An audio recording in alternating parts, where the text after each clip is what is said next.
अर्थसंकल्पीय अधिवेशन सुरू आहे। मित्रांनो, मी 4-5 दिवस झाले त्या अधिवेशनाकडे टक लावून पाहतोय।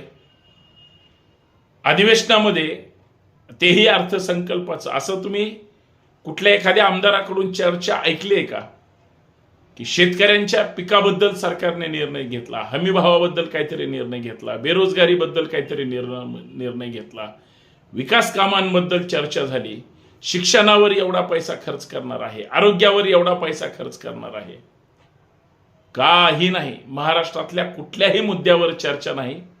वांझोट्या मुद्द्यावर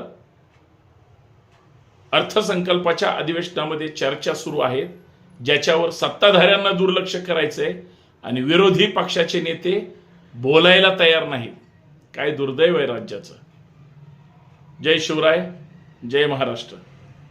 बसा वाट बघत।